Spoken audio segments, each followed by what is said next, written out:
उषा, मी आज तुम्हाला रताळ्याचे गोड काप उपवासासाठी करून दाखवणार आहे। मी हे रताळ स्वच्छ धुवून घेतले। रताळ्याला भरपूर माती असते, त्यामुळे ते खूप स्वच्छ धुवावं लागतं 5-6 पाण्यामध्ये। तर मी ते स्वच्छ धुवून आता कुकर मध्ये उकडणार आहे, पण ते पचपचित न होता कसं उकडायचं हे तुम्हाला दाखवते। आता हे खूप मोठं आहे म्हणून त्याचे आता 2 तुकडे करून घेऊन मी कुकर मध्ये ते शिजवून घेते। हे असं ह्या भांड्यात 2 काप करून ठेवलेत। आता मी कुकर मध्ये हे पाणी घेतले, यात हे भांड असं ठेवते। तुम्ही बघू शकता या बाउल मध्ये मी अजिबात पाणी घातलं नाहीये। आता मी कुकरचं झाकण लावून 5-6 शिट्ट्या काढून घेते आणि शिजवून घेते।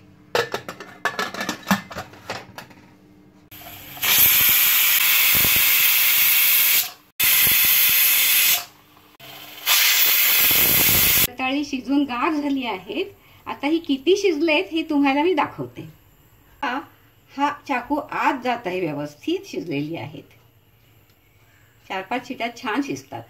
आता मी याचे काप करून घेते।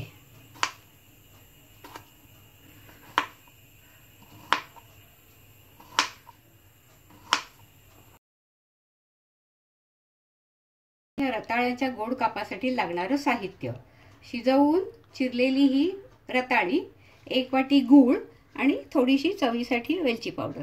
आता मी कढई तापत ठेवले, त्यात मी आता 1 चमचा तूप घातले आणि आता हा त्यात गूळ विरघळण्यासाठी घालत आहे। आणि हा गूळ लवकर विरघळावा म्हणून याच्यामध्ये मी 1 चमचाभर पाणी घालत आहे। आता मी ह्यात चमचाभर पाणी घालते, त्यामुळे गूळ हा आता लवकर विरघळेल।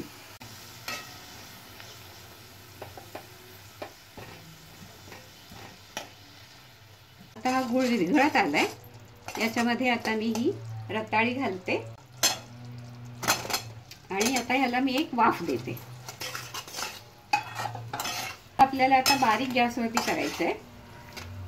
थोडा वाफ येण्यापूर्वी मी थोडीशी त्यात वेलची पावडर घालते आणि 1-2-3 मिनिटं गॅसवरती ठेवते वाफेला।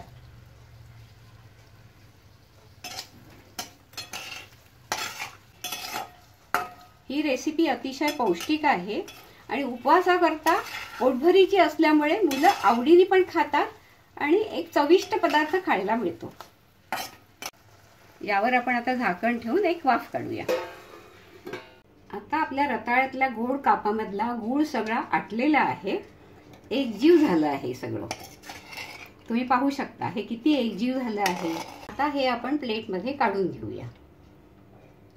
तुम्हाला जर ही रेसिपी आवडली असेल तर आमच्या चॅनलला प्लीज सबस्क्राईब, लाईक आणि शेअर करा।